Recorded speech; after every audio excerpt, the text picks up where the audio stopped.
Perkenalkan, nama saya Mulia Fadila. Dan saya Nelani. Saya Yasin Maulana Yusuf.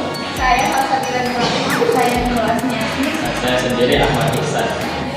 Sebelum memasuki materi, kita akan mendengarkan yel-yel dari kelompok kami.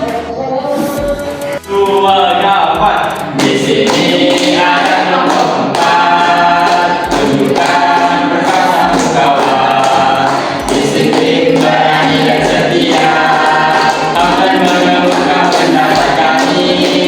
Di sini ada kelompok 4. Tunjukkan bersama kawan, disiplin, berani dan setia. Majulah, ayo maju, menyerbu serbu. Siapa kita? Kelompok 4 PKMB. Jaya, jaya, jaya. Nah, masuk pada topik pertama. Jadi hak asasi manusia dan kemerdekaan menyampaikan pendapat merupakan prinsip penting dalam konteks kebebasan berbicara dan demokrasi. Jadi hak asasi manusia merupakan prinsip yang melindungi hak-hak individu tanpa adanya diskriminasi, sedangkan kemerdekaan menyampaikan pendapat ini merupakan bentuk pengimplementasian daripada adanya hak asasi manusia ini.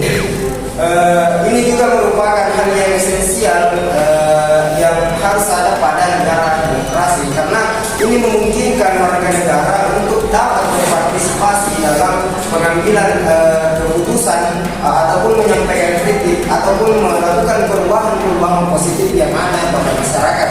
Nah, karena begitu pentingnya hak asasi manusia dan kemerdekaan menyampaikan pendapat ini, maka kelompok kami mencoba mengembangkan rencana kerja melalui kebijakan yang telah diusulkan oleh kelompok sebelumnya. Jadi kelompok sebelumnya itu mengusulkan sebuah kebijakan, yaitu yang pertama hak menyampaikan pendapat melalui tulisan dan mimbar bebas, kemudian yang kedua ruang digital sebagai tempat menyuarakan pendapat. Nah, kelompok kami mencoba mengkolaborasikan atau menyatukan kedua kebijakan ini menjadi satu kebijakan, yaitu menyampaikan dan menyuarakan pendapat melalui tulisan mimbar bebas maupun melalui ruang digital. Nah, untuk lebih mengetahui lebih jelas kebijakan ini akan dijelaskan oleh teman kelompok kami. Saya serahkan. Baik, seperti yang telah dijelaskan oleh rekan kami sebelumnya, bahwa kelompok kami telah mengembangkan rencana kerja, yaitu menyampaikan dan menyuarakan pendapat melalui tulisan mimbar bebas maupun ruang digital.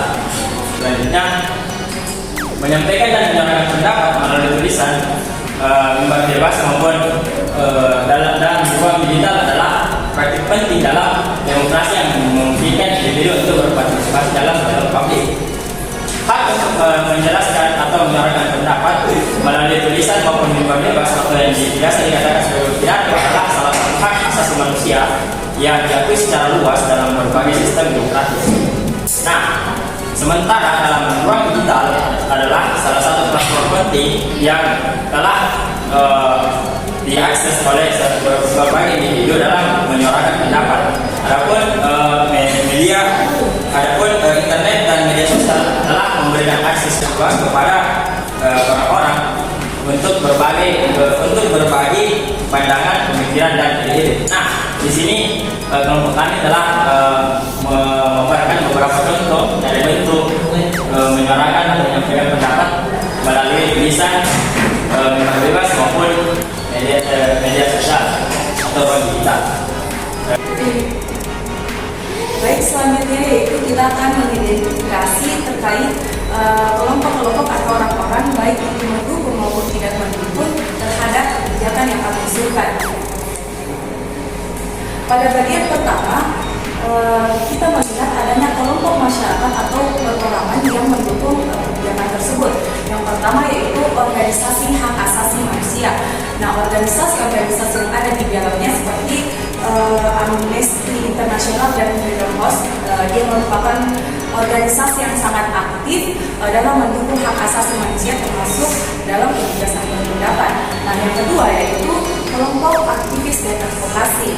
Nah, banyak kelompok-kelompok aktivis dan baik itu di tingkat nasional maupun internasional yang sangat memperjuangkan hak asasi manusia dengan menjaganya juga, yaitu dengan menggunakan sarana seperti melalui kampanye, demonstrasi, petisi dan aksi-aksi lainnya. Nah, yang terakhir yaitu jurnalis dan media.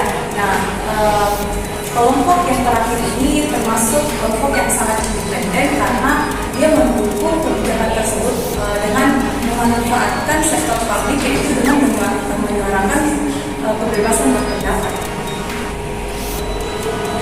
Adapun kelompok masyarakat perkotaan yang mungkin tidak mendukung pembicaraan tersebut yaitu kelompok konservatif. Konservatif cenderung tidak memiliki pandangan yang berbeda tentang perubahan sosial dan kebebasan berekspresi. Kelompok konservatif tidak mendukung cenderung tidak mendukung untuk menyampaikan pendapat melalui tulisan bebas dan produktif karena mereka percaya bahwa hal ini akan menjadi penyebaran informasi yang salah atau propaganda yang akan melenyapkan nilai-nilai dan budaya mereka. Hal ini bisa mengarah pada konflik dan kekacauan. Selain itu, mereka percaya bahwa ini akan menjadi mengganggu stabilitas sosial. Selanjutnya kami akan menjelaskan bagaimana langkah-langkah untuk mendapatkan dukungan dari masyarakat atau dorongan dari rencana kerja yang kami berikan. Yang pertama itu ada ikut dalam diskusi publik. Di sini langkah ini bisa dilakukan dengan mencari outlet forum atau acara yang relevan terkait isu-isu kemerdekaan menyampaikan pendapat dengan cara membagikan pandangan dan berusaha mencari kesempatan untuk mengerti pendapat masyarakat dengan argumen yang kuat. Yang kedua, gunakan media sosial. Dengan memanfaatkan kekuatan media sosial untuk menyebarkan pendapat dengan menggunakan platform berbagai tulisan, video, dan konten lainnya, atau menggunakan tagar relevan dan mengajak orang lain berdiskusi. Yang ketiga, bangun jaringan. Membangun hubungan dengan individu dan organisasi-organisasi yang memiliki minat yang sama atau sejalan. Dengan membangun jaringan, kita dapat memperoleh dukungan yang lebih besar dan berkolaborasi dengan orang-orang yang memiliki tujuan yang sama. Terima kasih. Selanjutnya, kami akan mengidentifikasi pejabat atau badan pemerintah yang tidak mendukung atas kebijakan yang sedang dilakukan. Adapun pejabat atau badan pemerintah yang mendukung kebijakan yang diusulkan yaitu satu, Komisi Nasional Hak Asasi Manusia atau Komnas HAM. Komnas HAM adalah lembaga independen di Indonesia yang bertanggung jawab untuk melindungi hak asasi manusia termasuk kebebasan berpendapat. Mereka secara aktif mendukung dalam menggunakan kebebasan berpendapat di berbagai platform termasuk melalui tulisan, debat bebas dan forum sekitar. Kedua yaitu bagian komunikasi dan informatika. Kemudian komunikasi dan informatika memiliki peran untuk mengatur dan memastikan kebebasan berpendapat serta akses yang adil dan terbuka di ruang digital. Mereka mendukung kebijakan yang memastikan perlindungan informasi, keamanan data serta kebebasan berekspresi dalam ruang digital. Ketiga yaitu Dewan Pers. Dewan Pers adalah lembaga yang mengatur dan mengawasi profesi jurnalis Indonesia. Mereka memiliki mandat untuk memastikan kebebasan berpendapat dan keberagaman pendapat di media, baik dalam bentuk tulisan maupun dalam ruang digital. Nah, selanjutnya ada pejabat atau badan pemerintah yang kemungkinan tidak mendukung adanya kebijakan menyampaikan dan menyuarakan pendapat melalui tulisan, mimbar bebas maupun melalui ruang digital, yaitu ada pemerintah yang otoriter. Nah, di sini pemerintah otoriter cenderung tidak mendukung adanya kebebasan untuk menyampaikan pendapat melalui tulisan, mimbar bebas maupun ruang digital, seperti adanya demonstrasi, petisi, dan aksi-aksi lainnya. Karena menurut mereka, hal ini dapat dianggap sebagai ancaman terhadap otoritas maupun stabilitas mereka sendiri. Terima kasih. Nah, selanjutnya karena saya menjelaskan bagaimana langkah-langkah mendapatkan dukungan dari pejabat atau badan pemerintah. Nah, di sini kelompok kami menyebutkan empat, yaitu yang pertama identifikasi pejabat atau badan yang relevan. Nah, identifikasi pejabat atau badan yang berwenang dalam mengaruhi kebebasan berpendapat. Nah, contohnya seperti kementerian terkait, komisi HAM atau lembaga yang relevan. Nah, yang kedua yaitu membangun jaringan dan kemitraan. Nah, di sini bangun jaringan dengan individu atau organisasi yang memiliki niat yang sama dalam mempromosikan kebebasan berpendapat. Nah, yang ketiga yaitu perlibatan masyarakat. Nah, di sini melibatkan masyarakat secara aktif dalam menyuarakan pendapat mereka, tentang kebijakan tersebut.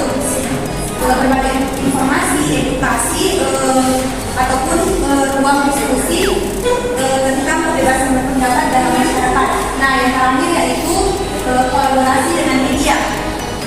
Nah, di sini membangun hubungan yang baik dengan media dan wartawan yang dapat membantu menyuarakan pendapat mereka tentang pentingnya kebebasan berpendapat.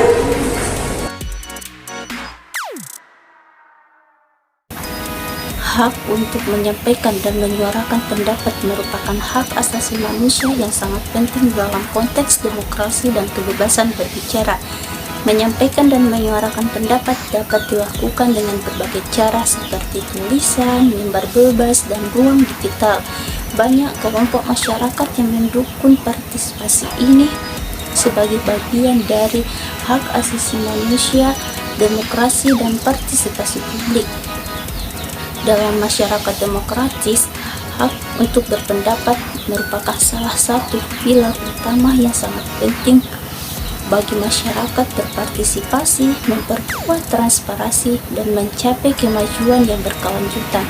Itulah tadi pemaparan dari kelompok portofolio 4. Tadi sudah dijelaskan bagaimana siapa saja orang-orang atau kelompok masyarakat yang kemungkinan mendukung ataupun menolak kebijakan yang kami usulkan, maupun badan atau pejabat pemerintahan yang mendukung atau menolak kebijakan kami. Tadi sudah dijelaskan pula langkah-langkah untuk mendapatkan dukungan dari kelompok masyarakat atau badan pemerintahan. Nah, mungkin sekian dari kelompok kami. Wabillahi taufiq wal hidayah. Assalamualaikum warahmatullahi wabarakatuh.